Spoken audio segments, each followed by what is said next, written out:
Hello aviators, and welcome to my very first video of my brand new channel, Artificial Aviation. I hope you like the title.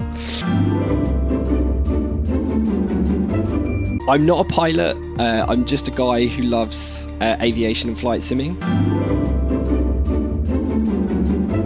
What I want to do through the channel is share my learning journey with you. So when you see me doing things wrong and messing things up, which you will see a lot, you feel free in the comments to call it out, because the whole aim of me doing this is kind of like I'm kind of crowdsourcing my learning.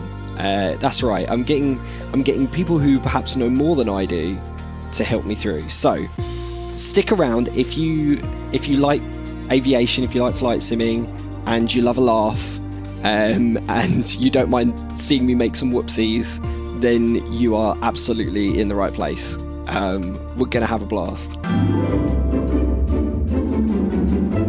So I've switched over to VR view, and I have a confession to make. I'm new coming back to the simulator after a break, and I'm also brand new, in case you didn't guess, at content creating.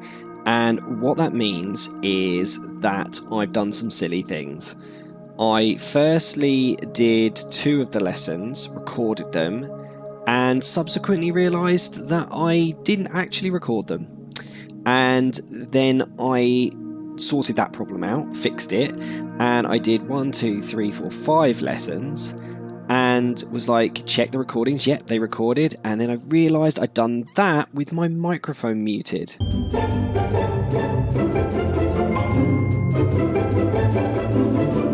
I will 100% get better at it, but until I do, you're going to have to bear with me. I've done these lessons and I've got A on these ones, so this is as far as I've got.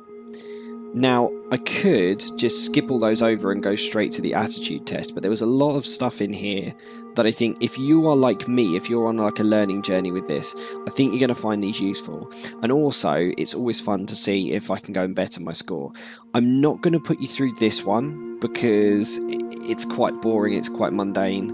I don't think there's a lot we're going to get out of doing that one. So, and it's an automatic 10,000 points. So we'll start with aircraft essentials and we'll go from there. So we are going to, we're in our Cessna 152. This is like a really good sort of little learning aircraft. It's like the typical pilot trainer that they're going to let us loose on for all these lessons, which is awesome. So we are going to learn about the main control surfaces of the aircraft. So let's go do that. Let's get you familiar with the aircraft. That's better. A Cessna 152, and a few commands to navigate it through the skies. Let's center our view. In front of you is the yoke. The yoke is like a steering wheel, more or less. Turn it left or right to control the ailerons and bank the aircraft into turns. The aircraft? So as you can see, if I turn that left or I turn that right, look at the trailing edge of the wings while turning so if I turn the yoke, right, that aileron comes down, that one goes up. The idea is that it will cause the aircraft to tilt to the right and vice versa. The difference between the yoke and a steering wheel is you can pull or push on the yoke. Right. This controls the elevator at the back of the aircraft. So to let's make have a look at the elevator. Turn around. Luckily, I've got a swivel seat. So if I push, look at the horizontal stabilizer while you pull on the yoke. If I push the yoke towards, you can see how it affects the elevator. Bulkhead there, it pushes the control surface down. If I pull that back, you can see it come up like that. Down at your feet are the rudder pedals. They steer the aircraft when you're on the ground. Let's do this. The upper part of the pedals also control your brakes. So in the air, they control the rudder at the end of the vertical stabilizer to yaw the aircraft. So this is mostly for small corrections. So that's with the left pedal down, or compensating and for a plane's that's with the right pedal down. So you can see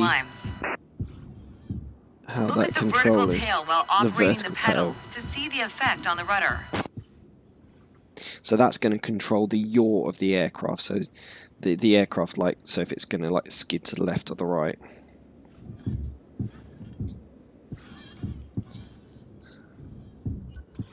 Great. Cool. Last but not least, the throttle is located near the center of the cockpit. Pushing forward will increase power. Pulling back will decrease power. So I've got a throttle quadrant. First, look at the throttle and select it. On this. So I've got like the actual Cessna pull control on my desk, which is really, really nice for doing this. But I've noticed a bug with this. If I look at the throttle, I have to look at it and click on it to like acknowledge it, which is fine. Keep it selected and push it forward to increase power. But if I push it power. forward to increase power using my throttle control, it goes to 100%, but the tutorial doesn't recognize it. I don't think these tutorials are optimized for VR control, but even that said, even out of VR, that should pick that up. So if I pull it back and push it in, now it likes it. Now, so there's a bug for you, Asobo. We've picked one up. Pull the throttle by using thumbstick Y. I don't know what thumbstick Y is, but we're going to pull it out using our control. Again, it doesn't recognize it. So if I push it forward and pull it back, power is decreased. Then it's happy with it. Now we'll do the same without focusing on it. I will say though, that works absolutely fine in flight. Look away from the throttle and increase power. Okay, this isn't great content for you. I'm going to look at the fuel truck over there and push the power in. Set your throttle to idle. Don't know why it wanted me to do that. So I'm going to set it to idle. And it's happy with that. I'm looking at it. Haha! Tricked you. When the engine is on, you'll be able to see the power change on your RPM indicator. So RPMs, that's revolutions per minute. And that is the, I believe that's the rate of revolutions of the crank on the engine, so not the propeller. In hundreds of revolutions per minute. Next, take a look at your current speed on the airspeed indicator. Should be 0. It's on the left in the main instrument panel. It measures the speed in knots. It does indeed. To check your altitude, look to the altimeter. It's on the right side of the main instrument panel. There it is. Looks like a little clock there. The altimeter has 3 hands, similar to a clock. Oh, there we go. The long, thick pointer indicates 100-foot intervals. The short, thick one is 1,000-foot intervals. And the long, thin one, 10,000-foot intervals. That's all for today. Next time, we'll see how it feels in the air. Very good, and look at that, we scored 10,000. It's as if it's automatic. So, I mean, that's quite a basic tutorial, but it does take you over the basics of what you need to know in terms of the aeroplane. There's obviously a lot more to learn that I want to learn, but thanks for joining me on this one. As you can see, it was quite easy to score 10,000. In the next tutorial, we're going to be looking at... I tried this earlier this evening, the familiarization flight, and I believe it's buggy, like it's broken. Because it's supposed to, the instructor takes you and turns left, turns right, etc. And I think it's supposed to then relinquish control to you, but it doesn't. And the things you go over in this flight are the things that are covered in these lessons anyway. So I'm going to just move ahead to attitude and pitch, because I don't think there's any value to be had in doing that one. If you disagree with me violently, feel free to leave a comment and let me know. If you like this video, don't forget to thumbs up and like. Also, don't forget to subscribe to the channel, because there's going to be lots and lots of flight sim videos coming.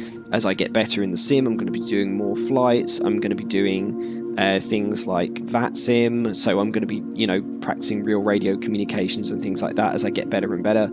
So yeah, stay with me for everything and all things flight simulation.